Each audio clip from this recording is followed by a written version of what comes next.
Y este capítulo 4 es el último de los capítulos y es una continuación de lo que era el capítulo 3.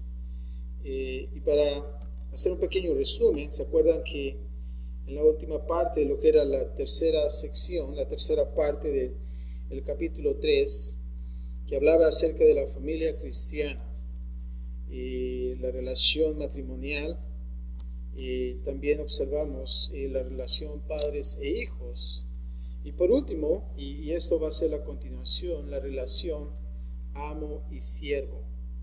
Y solamente para entender lo que vamos a ver hoy, en el versículo 22 del capítulo 3, el capítulo anterior, vimos que decía: siervos, obedecer en todo a vuestros amos terrenales. Dice: no sirviendo al ojo, como los que quieren agradar a los hombres, sino con corazón que sincero, temiendo a Dios. Aquí nos estaban exhortando Pablo, y no solamente eso, versículo 23 dice: y todo lo que hagáis, hacedlo de corazón, como para quién, como para el Señor, y no para los hombres también, sabiendo que del Señor recibiréis la recompensa de la herencia, porque a Cristo el Señor servimos. Eso era lo que nos decía Pablo en el capítulo 3, pero ahora vamos a ver una continuación de esto, lo que es la relación amo y siervo. Pero antes de eso, vamos a ver una pequeña introducción. Este capítulo presenta otra fase de nuestra vida en Cristo. ¿Se acuerdan que vimos el primer capítulo la verdad acerca de quién? De Cristo Jesús. El capítulo 2 también vimos acerca de los falsos maestros. ¿Se acuerdan de que Pablo nos daba una advertencia acerca de los falsos maestros que traían lo que era el intelectualismo, lo que era el legalismo, el ascetismo? Y falta una, y yo quiero que la busquen de tarea. Legalismo, ascetismo, intelectualismo, y ¿qué más? Una más falta, pero bueno. Pero en sí, el capítulo 4 observamos también acerca también de nuestra vida, la vida acerca del cristiano. También observamos en el capítulo 3 que debemos edificar hacia adentro. ¿Se acuerdan que teníamos que despojarnos del viejo hombre?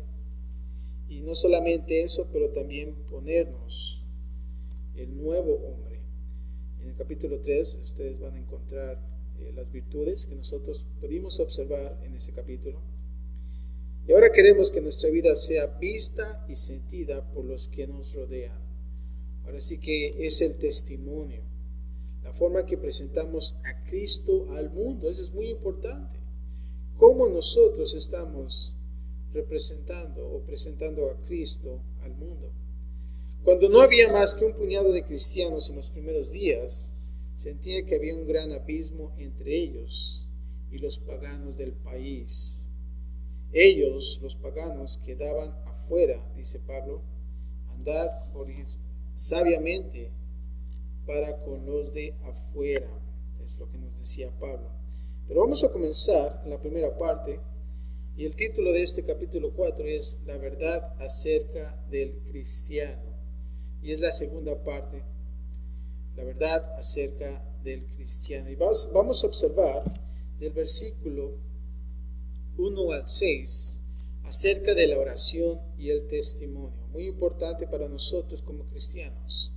La oración, como siempre lo escuchamos en la mayoría de las veces en la iglesia, acerca de la oración, es muy importante, pero también es importante el testimonio. Y vamos a comenzar con los versículos del 1 al 4, la vida secreta de oración. Y vamos a comenzar con el versículo 1, dice: amos, haced lo que es justo y recto con vuestros siervos, sabiendo que también vosotros tenéis un amo en los cielos. Ahora aquí estamos viendo una continuación acerca de los amos y de los siervos. En este caso, si lo ponemos en nuestros días, bueno, es el empleador y el empleado, ¿no? Cuando tú vas a una compañía, bueno, claro, lógicamente está el empleador, ¿verdad? Y vemos también que el empleado Pablo nos hace una exhortación en el capítulo 3 que tenemos que obedecer. Pero ahora vamos a ver acerca del amo. Dice, haced lo que es justo y recto con vuestros siervos. Eso es muy importante si nosotros formamos parte de una compañía, o ya sea en casa, si ofrecemos trabajo a alguien. Aquí es claro lo que dice, haced lo que es justo y recto con vuestros siervos. Creo que todo lo que hagamos, así como dice Pablo, sabiendo que también vosotros tenéis un amo, ¿en dónde? En los cielos. Aquí la palabra hacer es ofrecer, ser autores de, presentarse uno mismo. Ahora observamos la instrucción para el amo, que es que ofrecer lo que es justo, lo que es correcto. También ofrecer lo que es equitativo, cuando dice la palabra recto, justo y recto. Quiere decir correcto y equitativo. Ahora, como dice, sabiendo que tenemos un amo en los cielos. O sea que nosotros vamos a dar cuentas de lo que hacemos. Versículo 2 dice, perseverad en la oración, velando en ella con acción de gracias. Este consejo es para todos en general. Nosotros debemos de perseverar, ser constantes en la oración. Y no solamente eso, pero dice, velando en ella con acción de gracias. Cuando dice la palabra velando, quiere decir poner atención estricta. Que realmente cuando estemos velando en oración, que nuestra oración sea una oración estricta, que realmente en nuestra mente, en nuestro corazón esté 100% ahí. Y también cuando dice acción de gracias, debemos nosotros ser agradecidos. Fíjate lo que dice 1 Tesalonicenses 5:18.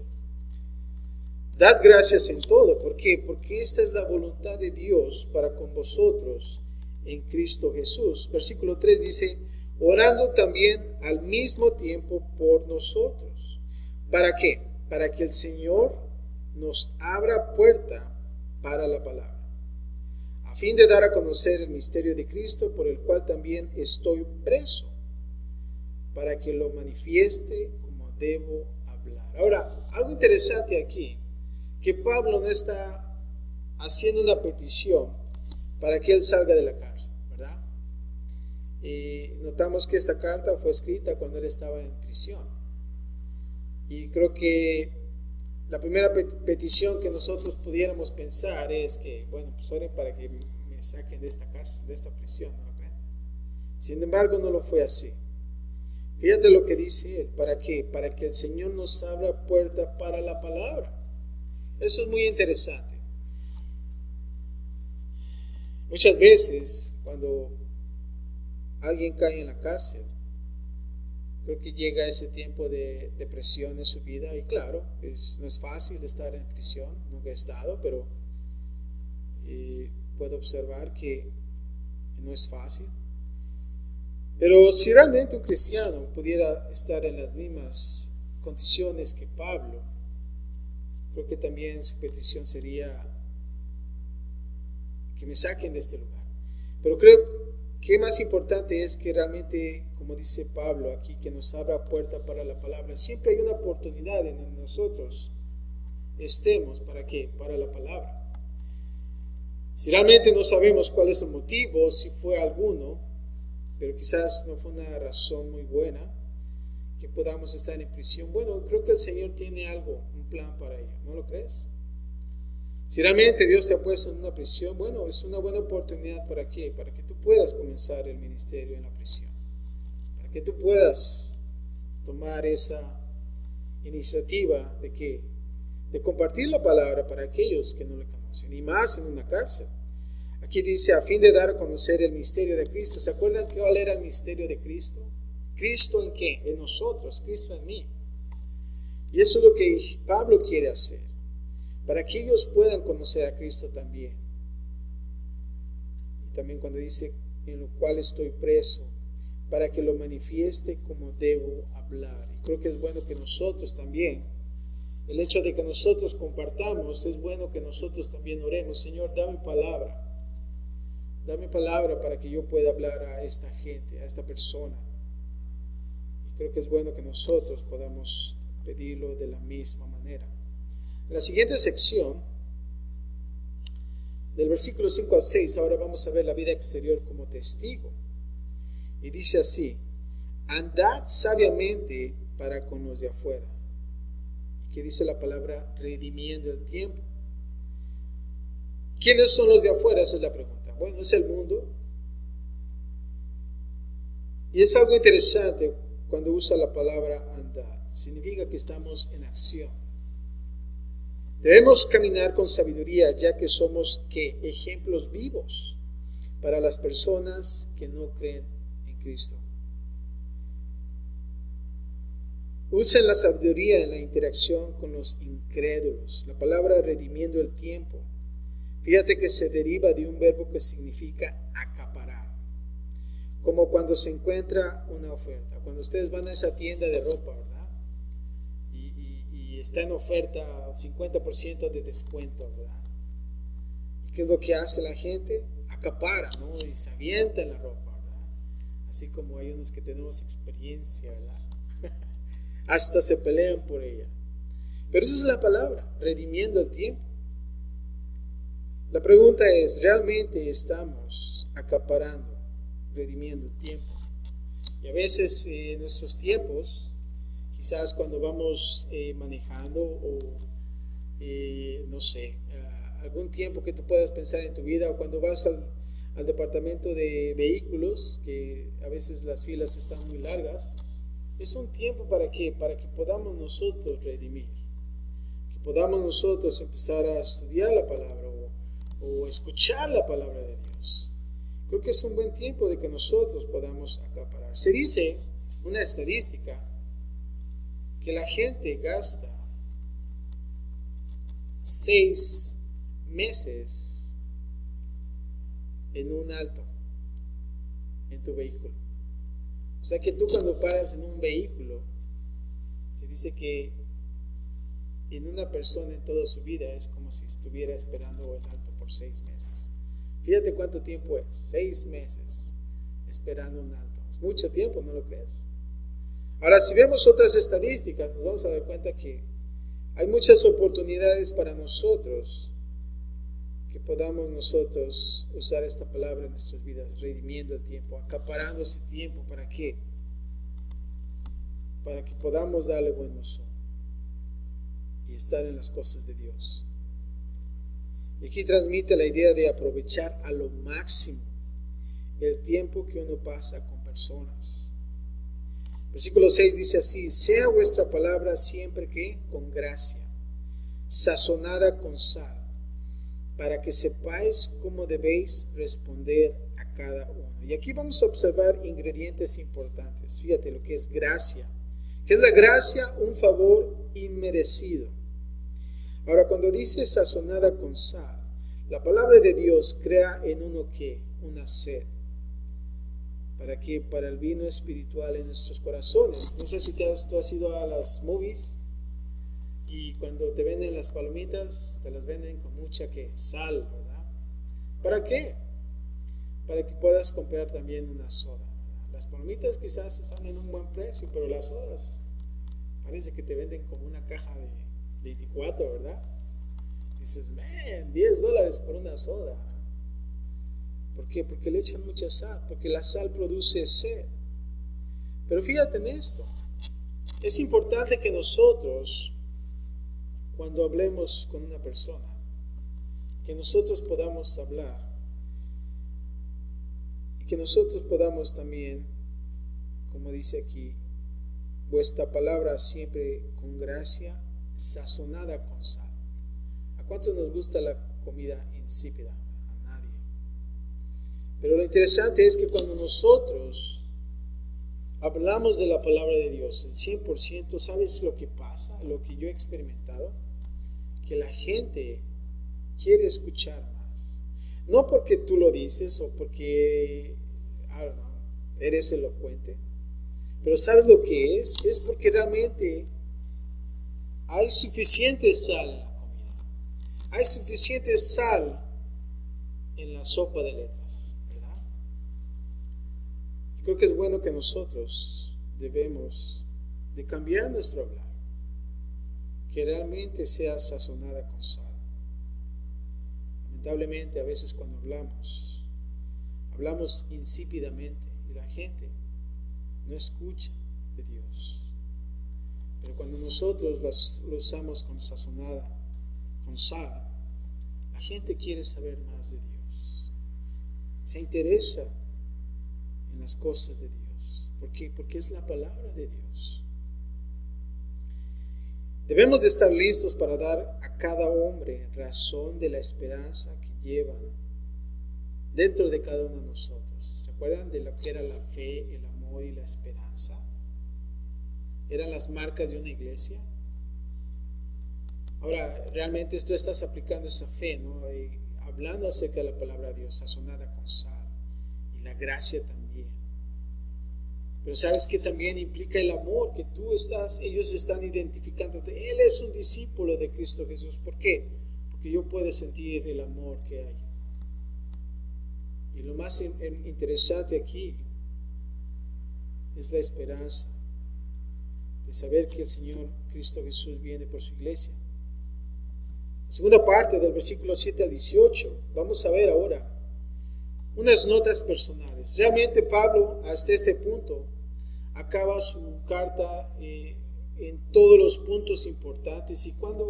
¿Y cuál fue la razón de que él escribió esto? Pero ahora vamos a ver unas notas personales, quizás ya como sus últimas conclusiones. Pero vamos a observar diferentes nombres interesantes. Vamos a ver del versículo 7 al 9, comenzando con Tíquico y Onésimo, que eran mensajeros de la carta. Vamos a observar el versículo 7, dice: todo lo que a mí se refiere os lo hará saber Tíquico, amado hermano y fiel ministro. Qué hermoso, ¿no? Qué hermoso sería que nuestro nombre estuviera ahí, y pon tu nombre y que pudieran decir también amado hermano y fiel ministro. Vemos aquí gente fiel y consiervo en el Señor. Ahora, Tíquico, un hombre de Dios entregado al ministerio. Se dice que era de Asia y se unió por primera vez a Pablo, y eso lo observamos en Hechos 24, capítulo 20, versículo 4 de Hechos. Y siguió sirviendo con él, y lo observamos también en Efesios 6:21, 2 de Timoteo 4:12 y Tito 3:12. Solamente para que ustedes tengan un seguimiento. Si realmente tú quieres ser un ministro fiel, un ministro que digas, wow, ese ministro es amado, bueno, creo que tú puedes observar la vida de Tíquico en esos pasajes, en Efesios, 2 de Timoteo y Tito. Es posible que Tíquico haya entregado esta carta a los colosenses. Interesante, ¿no? Que Pablo tenía un grupo ahí de creyentes también que estaban a la par, listos para servir. Y creo que es bueno que nosotros, cuando comenzamos un ministerio, es bueno que nosotros podamos traer también a esa gente que quiere servir y también ser parte de este tipo de cosas. Aquí Pablo estaba escribiendo una carta importante para esa iglesia, y Tíquico era el que iba a entregar esa carta. Tíquico tenía grandes cualidades que menciona Pablo: amado, fiel y consiervo. Creo que es bueno que nosotros también podamos añadir. Versículo 8 dice: el cual he enviado a vosotros para esto mismo, para que conozca lo que a vosotros se refiere y conforte que vuestros corazones. O sea que Tíquico no solamente iba a estar ahí llevando la carta, pero también ser parte de ellos y confortando los corazones de esas personas. Ahora vamos a ver con Onésimo, dice versículo 9, Onésimo, amado y fiel hermano. Aquí estamos viendo a Pablo diciendo buenas cosas acerca de estos muchachos. Onésimo, que es uno de vosotros, todo lo que acá pasa os lo harán saber. También está Onésimo. Y ahora Onésimo es probablemente el cual, no sé si ustedes han observado el libro de Filemón, cómo fue escrito, y se acuerdan de Onésimo, que Pablo le dice a Filemón: ¿sabes qué, Onésimo? Perdónalo, ¿verdad? Si hay algo que te debe, yo lo pago, yo pago con mi tarjeta, ¿verdad? Qué bueno sería. Y Pablo está intercediendo por Onésimo y está diciendo a Filemón, ¿sabes qué? Perdónalo, él ya no es el mismo, él ha cambiado. Ahora ya es uno de nosotros, pero bueno, él es esta persona, el esclavo que escapó de Filemón y ahora ya conoce al Señor Jesús y ahora es parte del grupo también. Ahora del versículo 10 al 11 vamos a ver los tres fieles amigos y vamos a ver los saludos de esos tres fieles amigos. Fíjate lo que dice el versículo 10. Aristarco, bonito nombre, ¿eh? Aristarco, ven para acá. Dice Aristarco de Tesalónica, dice Aristarco, mi compañero de prisiones, os saluda. Y Marcos, el sobrino de Bernabé, acerca del cual habéis recibido mandamientos. Si fuere a vosotros, ¿qué? Recibidle. Aquí Pablo está dándoles cartas también para que ellos puedan ser recibidos. Pero aquí Aristarco era de Tesalónica. Se dice que fue uno de los colaboradores de Pablo y compañero de prisión. Y eso también lo puedes observar en el Hechos, capítulo 19, 29.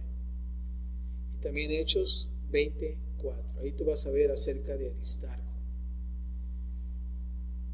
Si te das cuenta, Pablo tenía gente en todas partes, ¿verdad? Este es de compañero de prisiones, este es el que me acompaña cuando hago las cartas y tantas cosas que Pablo hacía, ¿verdad? Siempre estaba lleno de hijos espirituales. Y yo puedo observar y quizás pensar, ¿no? Cómo es que estos muchachos siempre estaban apegados a Pablo, ¿verdad? Por la tanta sabiduría que él tenía. Y más que eso, yo sé que estaba lleno del Espíritu Santo, ¿verdad? Ahora, acerca de Marcos, este Marcos es el escritor del Evangelio. Acompañó a Pablo y Bernabé en su primer viaje. Qué interesante, ¿no? Tú a veces lees Marcos en los Evangelios, ¿verdad? Pero a veces uno no piensa, wow, estuvo con Pablo, qué interesante. Pero estaba ahí también, en su primer viaje misionero. Y eso también lo puedes observar en Hechos, capítulo 12, versículos 12 y 25.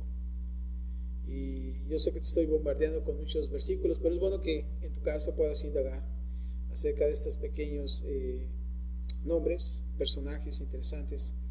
Ahora, Pablo y Bernabé se separaron porque aquel no quería que Marcos fuera con ellos en el segundo viaje misionero. ¿Se acuerdan que se enojaron? Que no quería que Marcos fuera con ellos. No sé por qué, pero había una pequeña fricción ahí en su segundo viaje, y eso lo puedes ver en Hechos 15, del 37 al 39. Pero más adelante vemos que una vez más se reúnen. Estos versículos son la prueba de que en algún momento Pablo volvió a convencerse de la utilidad de Marcos.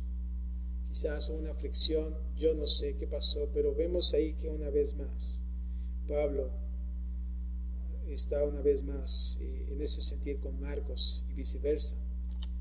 El versículo 11 dice así: Jesús, llamado justo, que son los únicos de la circuncisión que me ayudan en el reino de Dios y han sido para mí un ¿qué? Consuelo.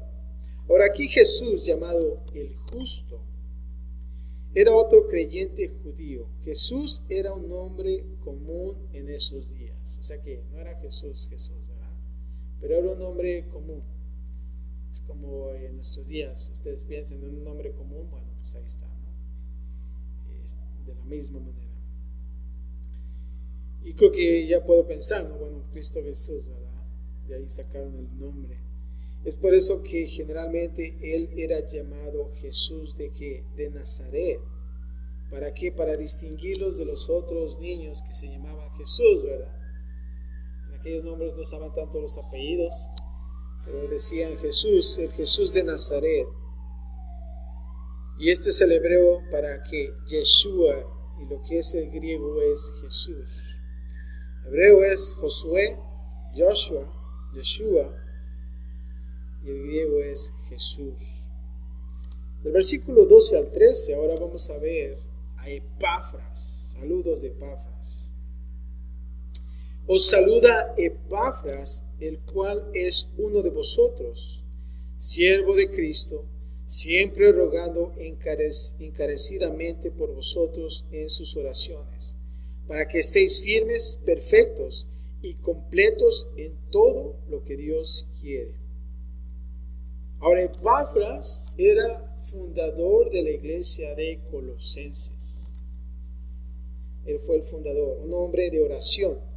Fíjate que dice, siempre rogando que encarecidamente por vosotros en sus oraciones.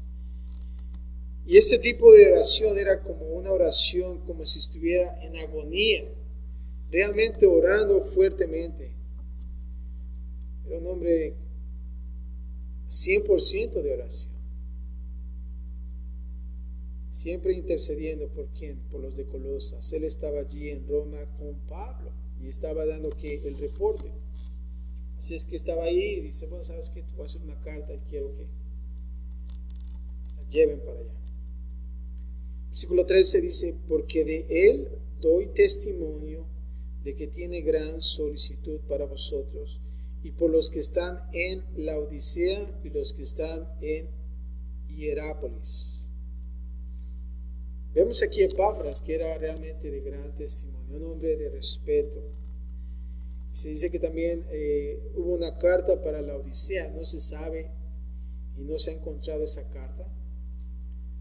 Pero vemos aquí también que Laodicea no se encontraba muy lejos de la iglesia de Colosenses. Y también se leyó esta carta en ese lugar. Si se dan cuenta, en el principio del libro de Colosenses, en el capítulo 1, habla acerca de qué, de Laodicea también. Al principio Pablo hace mención de esa iglesia. En el versículo 14 vamos a ver a Lucas y Demas. Os saluda Lucas, el médico amado, y Demas. Hasta doctores tenía Pablo, ¿verdad? Aquí es el autor del libro de Lucas. Y siempre que observamos Lucas, cuando tú observas el libro de los evangelios de Lucas, hay más detalle, y es que los doctores son así, ellos son más detallistas, son más, dan más información. Cuando tú vas a un doctor, siempre ves a ese doctor con mucha sabiduría, ¿verdad? ¿Por qué? Porque realmente ellos estudian mucho, dan mucho detalle, y aquí vemos a Lucas, que fue también compañía de Pablo en muchos viajes. El médico amado, quien escribió el Evangelio, y no solamente eso, pero también el libro ¿de qué? De los Hechos, un libro tan importante. Yo pienso que él era la persona correcta para escribir el libro de los Hechos, porque el libro de los Hechos es un libro clave, un libro importante. Ahora, Demas dice compañero de Pablo también, pero ¿saben qué? Más adelante vamos a observar que Demas abandonó el ministerio del Evangelio por amor al mundo, y eso lo vas a observar en 2 de Timoteo 4:10. Y eso es lo que pasa. A veces no solamente en nuestros días suceden esas cosas, que cuando nosotros estamos en la iglesia vemos ministros y dices, wow, ese hombre de Dios, ¿no? Y de repente suceden cosas y después, ¿qué pasa? Ya no los vemos. Los vemos ¿dónde? En el mundo. Ya no están en las cosas de Dios. Y a veces es alarmante, ¿no? De no poder ver a esas personas una vez más en la iglesia.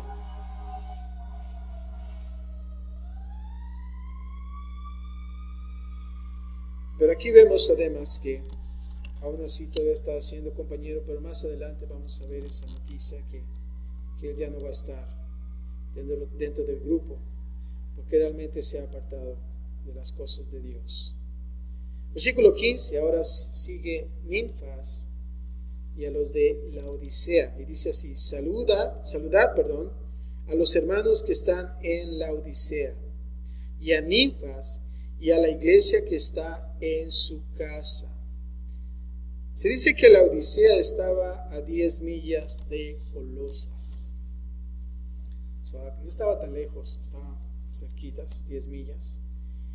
Y también tenían una nueva congregación de creyentes, también tenían su congregación. Pablo menciona específicamente aquí a Ninfas, en cuya casa se reunía, ¿en dónde? En la iglesia. Y eso era una práctica común en la iglesia primitiva, que la iglesia se encontraba aquí en la casa. Creo que es bueno que nosotros también podamos pensarlo de esa manera. A veces la gente viene conmigo y dice, oh, yo quiero ser pastor, ¿verdad? Y una vez me compartieron que una persona quería ser pastor, pero no sabía cómo hacerlo y no sabía si realmente ese era su llamado. Pero le pregunté, bueno, pues ¿tienes familia? No, pues que sí, bueno, esa es tu primera iglesia, ¿verdad?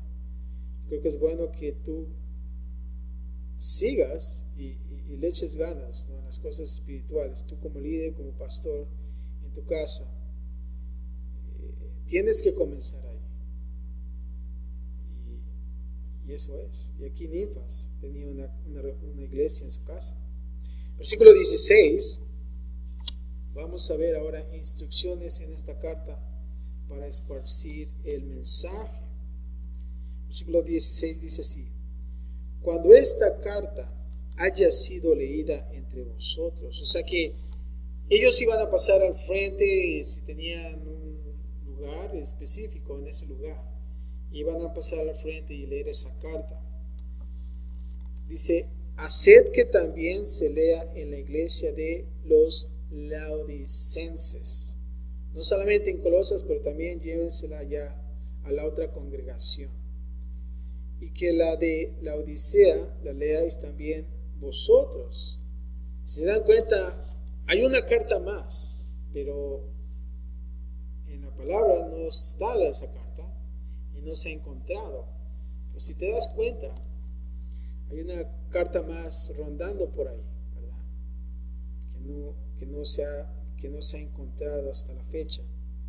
Pero están diciendo, bueno, intercámbiense esas cartas y que realmente se lean en ambas iglesias.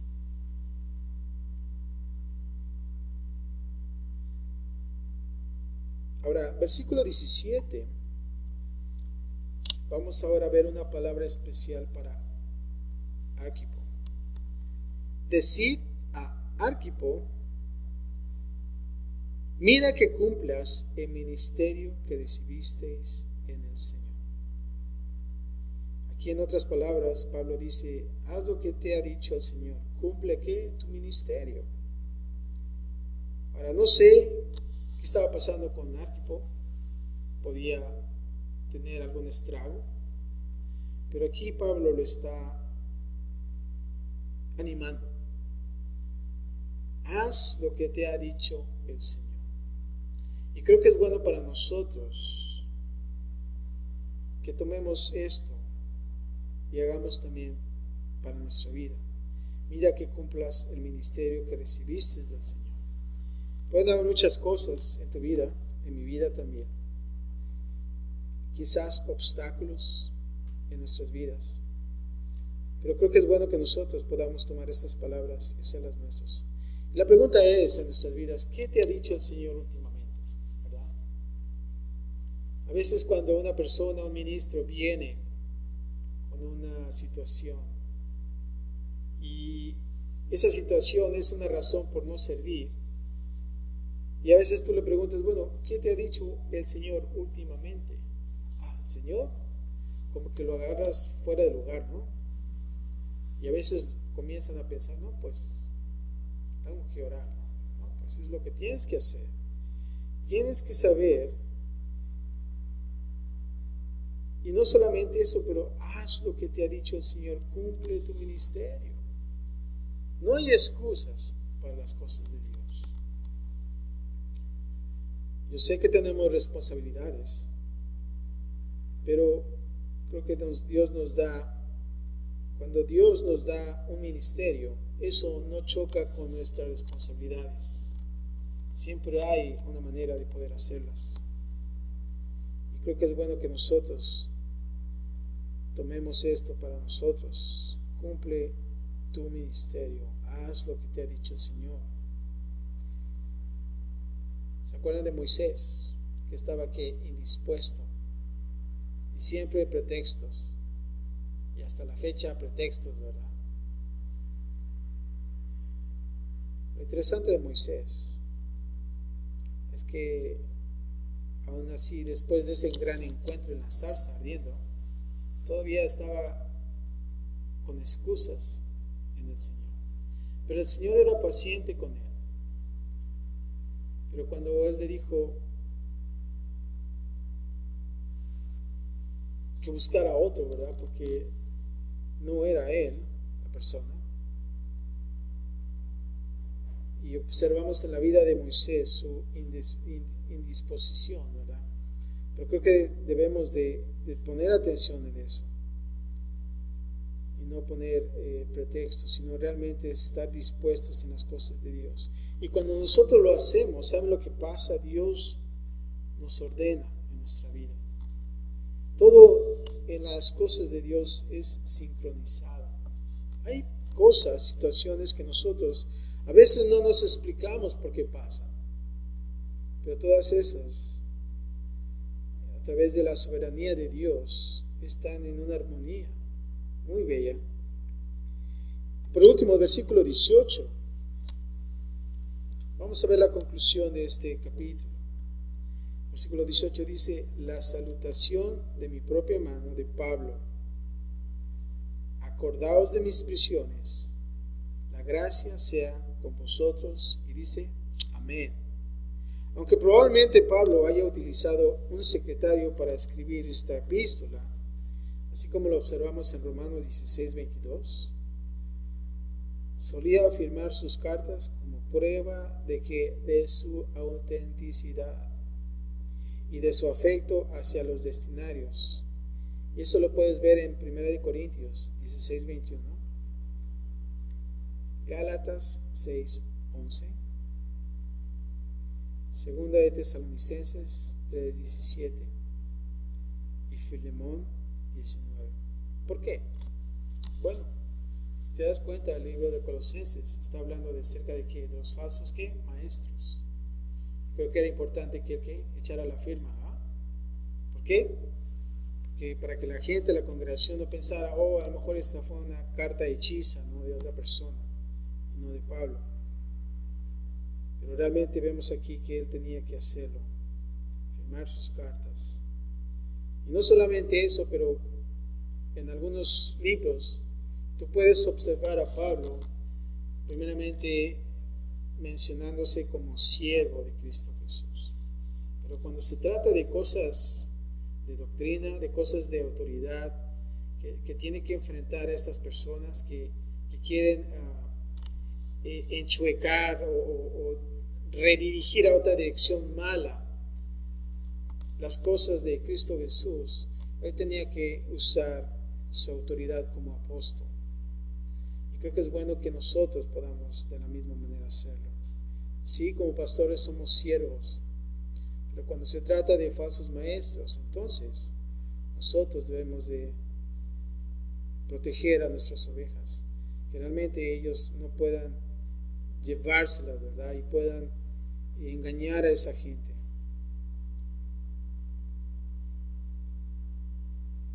Tristemente, una vez en Facebook estaba observando a una persona que había puesto una propaganda de una propaganda que yo recibí. Estaba una persona creyente, estaba propagando, una persona cristiana, estaba propagando esta propaganda de los testigos de Jehová. Y lo interesante de esta pregunta que ellos ponían en su propaganda, la primera pregunta decía: ven para que aprendas quién es en realidad Jesús, ¿verdad? Y tú puedes decir, pues está bueno porque van a hablar de Cristo Jesús, ¿verdad? Sin embargo, atrás de todo eso, lo que quieren poner es el nombre de Cristo Jesús fuera de las cosas de Dios y de lo que no está escrito en la palabra de Dios, en sus propios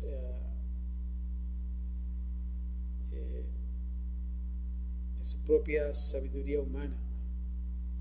Y lamentablemente esa persona que dijo, wow, o no realmente ha leído lo que está dentro de esa propaganda, o no sé qué pasó. Pero tenemos que tener cuidado en esas cosas. Ahora, ¿cuál es nuestra oración en todo este capítulo? Encontré una oración interesante que te la voy a leer. Y creo que me gustó. Una oración que la encontré en un pasaje, no de la Biblia, pero alguien que la hizo. Pero se me hizo muy interesante y yo quiero que la escuches, quiero compartírtela. Y dice así: de la abundancia del corazón habla la boca. Bueno, eso está en la escritura, ¿eh? Pero dice así: Señor, que mi corazón se desborde de adoración, que mi conversación sea un banquete de vida, que Cristo sea el pan y tu espíritu el vino, que la alabanza sea el fruto y la gracia la sal, que el amor sea la mesa y la sabiduría la vela, que siempre pueda estar preparado para alimentar a cualquiera que tenga hambre de la esperanza que es mía en Cristo. Qué bonito, ¿no? Qué bonito es. Que realmente todas esas virtudes, y de así como nosotros hemos aprendido acerca de este capítulo, ser hombre, ser una mujer de oración, y no solamente eso, pero también Pablo nos dice que debemos de andar. ¿Y eso es qué? Nuestro testimonio. La pregunta es, ¿realmente somos hombres de oración? Esos hombres que realmente, así como estos personajes bíblicos que acompañaban a Pablo, y cómo Pablo los describe, hombres de oración que realmente están al 100% en ello. Y no solamente eso, pero ¿sabes qué? El testimonio. Y creo que es para nosotros también una exhortación a que nosotros podamos seguir adelante, no como el cristiano que tiene un pie en las cosas del mundo y otras cosas, y otro pie en las cosas de Dios. Pero si te das cuenta, aquí Pablo usó la mitad de la carta, en los 2 capítulos 3 y 4, hablando de la verdad acerca del cristiano. Y creo que es bueno que nosotros, como congregación, como iglesia, podamos analizar cada virtud que Dios nos dice que a través de Pablo que nos pongamos, pero también que nos despojemos de ellas.